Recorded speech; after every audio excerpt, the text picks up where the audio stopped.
आज का टॉपिक जो मैंने स्टार्ट यहां पे मैंने रखा है दैट इज करंट इलेक्ट्रिसिटी।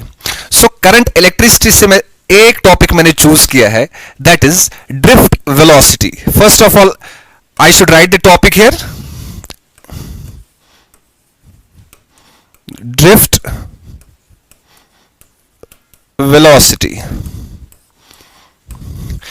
देखिए करंट इलेक्ट्रिसिटी में आपके बहुत सारे टॉपिक्स है, जैसे ड्रिफ्ट वेलोसिटी है, ओम्स लॉ है, हमारे पास रेजिस्टेंसेस के बारे में पढ़ना पड़ेगा हमें, हमारे पास पोटेंशियोमीटर है, हमारे पास स्लाइड वायर ब्रिज है, ठीक है, हमारे पास सेल्स है, मिक्स्ड ग्रुपिंग्स है, उसमें resistance in series, resistance in parallel. So we have different topics to read in current electricity, ठीक है। तो आज का टॉपिक जो मैंने चूज किया है दैट इज ड्रिफ्ट वेलोसिटी। देखिए बच्चों ध्यान से समझिएगा मेरी बात। मान लेते हैं this is conductor, so this is conductor. अब कंडक्टर में क्या होता है, कंडक्टर में फ्री इलेक्ट्रॉन्स होते हैं, ठीक है, जैसे कि मैंने यहां पे शो किया है, दीज आर फ्री इलेक्ट्रॉन्स। आप देख सकते हैं ग्रीन से मैंने इलेक्ट्रॉन्स बनाए हैं, और ये रेड वाला पोर्शन जो है दैट इज कंडक्टर के एटम्स बोल सकते हैं या आयंस, ठीक है। अब इस कंडक्टर में जो फ्री इलेक्ट्रॉन्स है, ये फ्री इलेक्ट्रॉन्स क्या करते रहते हैं, ये घूमते रहते हैं, दे आर मूविंग रैंडमली ये मोशन में होते हैं ड्यू टू थर्मल। उसके बाद देखिए ध्यान से समझिएगा मेरी बात, ये इलेक्ट्रॉन्स रैंडमली मूव करते रहते हैं, कभी उधर कभी इधर, कभी उधर कभी इधर, इनकी कोई पर्टिकुलर डायरेक्शन नहीं होती है, ठीक है। अब मैंने क्या किया, मैंने इस कंडक्टर को अगर मैं बैटरी के साथ ज्वाइन करूंगा, ये देखिए ये मैंने बैटरी के साथ ज्वाइन कर लिया, ठीक है। अब बैटरी का ये वाला एंड जो है that's positive and this and is negative. देखिए अब ये जो इलेक्ट्रॉन्स है, इलेक्ट्रॉन्स का चार्ज जो है that is negative charge, electrons have negative charge. अब ये नेगेटिव चार्ज जो है ये इलेक्ट्रिक फील्ड में आ चुका है, so this negative charge has come in electric field. अब इलेक्ट्रिक फील्ड में आपने पढ़ा होगा इलेक्ट्रोस्टैटिक्स में, जब भी कोई चार्ज इलेक्ट्रिक फील्ड में आ जाता है तो उस पर फोर्स अप्लाई हो जाती है। जैसे for example this is my charge, ये चार्ज है, अब चार्ज का इलेक्ट्रिक फील्ड जो है दैट इज आउटवर्ड्स। ये पॉजिटिव चार्ज लिया मैंने, इसका इलेक्ट्रिक फील्ड जो है दैट इज आउटवर्ड्स, बाहर की तरफ। अब इस चार्ज में मैंने क्या किया, एक चार्ज को रखा, for example this is a charge. अब मैंने इस चार्ज को इसके इलेक्ट्रिक फील्ड में रखा मैंने, ठीक है, तो इस पर फोर्स अप्लाई हो जाएगी, इसको बाहर धकेला जाएगा, ठीक है। तो कितनी फोर्स अप्लाई होती है, F equals to QE। So you have to keep it in your mind, जब भी कोई चार्ज को इलेक्ट्रिक फील्ड में रखा जाएगा उस पर फोर्स अप्लाई होगी, कितनी फोर्स अप्लाई होगी, F इक्वल्स टू QE। चलिए अब हम अपना देख लेते हैं यहां पे। देखिए सिमिलरली इलेक्ट्रॉन जो कंडक्टर का है, इसको ये किस में आ गया, इलेक्ट्रिक फील्ड में आ गया, तो इस पर भी फोर्स अप्लाई हो जाएगा, ठीक है। तो जैसे इस पर फोर्स अप्लाई हो जाएगा ये आगे की तरफ जाना चाहेगा, तो आगे की तरफ धकेला जाएगा, आगे की तरफ बढ़ जाएगा। तो आगे बढ़ने के बाद क्या होगा, ये अपने ही, point to be noted here guys, ये अपने ही कंडक्टर के एटम्स के साथ या कंडक्टर के आयंस के साथ टकराएगा, ठीक है। तो जैसे ये कोलाइड हो जाएगा, तो कोलाइड होने के बाद क्या हो जाए, गिर जाएगा ये, ठीक है ना, इट विल फॉल डाउन। जैसे गिरा उसके बाद अब देखिए ध्यान से समझिएगा मेरी बात, मैं यहां पे रूम में हूं, फॉर एग्जांपल देखिए मैं यहां से दौड़ रहा, I am running very fast. अब सामने दीवार है, मैं टकराया दीवार के साथ, गिर गया। जैसे मैं गिर गया, अब कौन उठाने वाला होगा मुझे, सच दैट कि मैं फिर से चलना स्टार्ट करूं, फिर से दौड़ना स्टार्ट करूं मैं, ठीक है। कौन उठाएगा यहां पे मुझे, कौन ग्लूकोज पिलाएगा, कौन एनर्जी दे देगा मेरे को। यहां पे सिमिलरली ऐसा ही हो रहा है, जैसे ये इलेक्ट्रॉन इस एटम के साथ टकराया, टकराने के बाद गिर गया, गिरने के बाद इसको कौन उठाएगा, अब यही इलेक्ट्रिक फील्ड। सो ये इलेक्ट्रिक फील्ड यहां पे इसके लिए ग्लूकोज का काम कर रहा है, ठीक है ना, इसको फिर से एनर्जी दे देता है। जैसे इसको एनर्जी मिली, ये फिर से उठा, जैसे फिर से उठा फिर से टकराएगा, तो जैसे फिर से उठा ये फिर से टकराएगा, फिर से उठा फिर टकराएगा, फिर गिर जाएगा, फिर उठेगा, टकराएगा, गिर जाएगा, चलते चलते चलते चलते ये कहां पहुंच गया, ये पहुंच गया positive end of the conductor तक। देखिए ये इलेक्ट्रॉन जो था, जो पहले रैंडम मोशन में था, कोई मोशन नहीं था इसमें, तो this was in random motion. तो अब क्या हुआ, जैसे मैंने इसको इलेक्ट्रिक फील्ड में लाया, इलेक्ट्रिक फील्ड में लाने के बाद क्या हुआ, इस पर फोर्स अप्लाई हुआ, फोर्स अप्लाई हुआ तो ये कोशिश करेगा आगे जाने की, मगर बीच में टकराया एटम्स और आयंस ऑफ द कंडक्टर के साथ। जैसे टकराया फिर उठा, फिर गिरा, फिर उठा, ये करते करते ये कहां पहुंच गया, positive end of the conductor तक।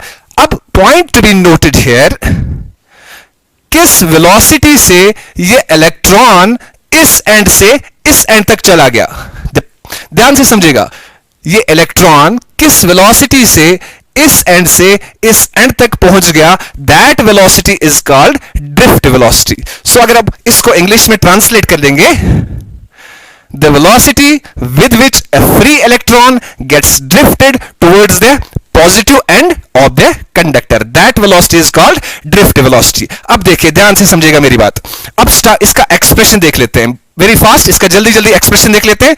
अब स्टार्टिंग में इनकी कोई एवरेज वेलोसिटी थी, एवरेज थर्मल वेलोसिटी अगर देखेंगे, total average thermal velocity electrons की 0 थी, बिकॉज इलेक्ट्रॉन्स रैंडमली मूव कर रहे थे, कभी उधर कभी इधर। वो आवारा बच्चे नहीं होते हैं, कभी उधर घूमते हैं, कभी इधर घूमते हैं, कभी वहां कभी यहां, तो उनकी कोई पर्टिकुलर डायरेक्शन नहीं होती है। दैट्स वाई उनकी टोटल जो एवरेज थर्मल वेलोसिटी थी स्टार्टिंग में वो 0 है। ठीक है, अब हर एक इलेक्ट्रॉन पर फोर्स अप्लाई हुआ। ठीक है, किसने फोर्स अप्लाई किया, इलेक्ट्रिक फील्ड ने। कितना फोर्स अप्लाई हुआ, F इक्वल्स टू QE, इतना फोर्स अप्लाई हुआ। ओके ठीक है, F equals to QE, F equals to Q, charge की जगह क्या लिया जाएगा, इलेक्ट्रॉन, तो माइनस E, बिकॉज इलेक्ट्रॉन का चार्ज E से डिनोट किया जाता है, मतलब माइनस E। ठीक है, नेगेटिव चार्ज होता है। सिमिलरली हम देखेंगे according to Newton's law, Newton ने क्या कहा था, न्यूटन ने कहा था F equals to mass into acceleration.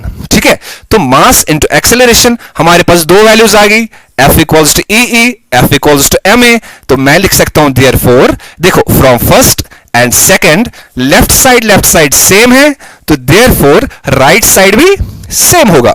तो मैं लिख सकता हूं यहां पे ma equals to minus E, which implies acceleration कितनी आएगी, माइनस E और m। So this is the required acceleration for each electron. किस इलेक्ट्रॉन, ये जो इलेक्ट्रॉन है किस एक्सेलरेशन से आगे बढ़ रहा है, दिस एक्सेलरेशन से। ध्यान से समझिएगा। अब इसके बाद हमने क्या करना है, ड्रिफ्ट वेलोसिटी का एक्सप्रेशन निकालना है। अब ड्रिफ्ट वेलोसिटी का एक्सप्रेशन कैसे फाइंड करेंगे हम, ध्यान से देखिएगा। मैं सबसे पहले आपको ये, जस्ट 1 सेकेंड, देखिए, तो ड्रिफ्ट वेलोसिटी का एक्सप्रेशन कैसे फाइंड किया जाएगा। मान लेते हैं जो फाइनल वेलोसिटी है एक इलेक्ट्रॉन की दैट इज v1, दूसरे इलेक्ट्रॉन की दैट इज v2, तीसरे इलेक्ट्रॉन की that is v3, up to so on. ठीक है, तो इनकी एवरेज वेलोसिटी जो देखी जाएगी, जब भी हम एवरेज की बात करते हैं, sum of observations divided by number of observations. ठीक है, तो टोटल एवरेज वेलोसिटी जो आ जाएगी उसी को तो हम ड्रिफ्ट वेलोसिटी से यहां डिनोट करेंगे। अब फाइनल वेलोसिटी आपने क्लास 11th में पढ़ा होगा, v equals to u plus at। आपने इक्वेशंस ऑफ मोशंस पढ़ी होगी, सो यहां पे वही वाला फॉर्मूला यूज करने वाले हैं, v equals to u plus at। So यहां पे मुझे बताइए, v1 की बात करेंगे तो u प्लस at।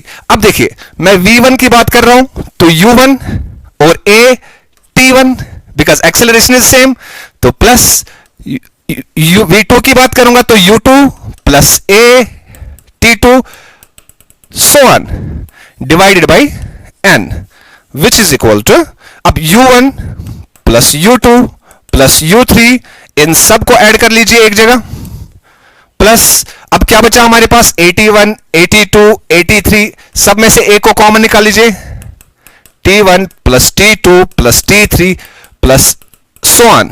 ठीक है, तो एवरेज निकालना है तो डिवाइड बाय n कर लेंगे। तो उसके बाद आप देख लीजिए, देखिए ध्यान से समझेगा, is equal to u1 plus u2 plus u3, ये n जो है ये इनके साथ भी है, n जो है इसके साथ भी है। ठीक है, तो मैं अलग अलग कर देता हूं इनको, तो u1 plus u2 so on up to un divide by n plus t1 plus t2 plus t3 divided by n।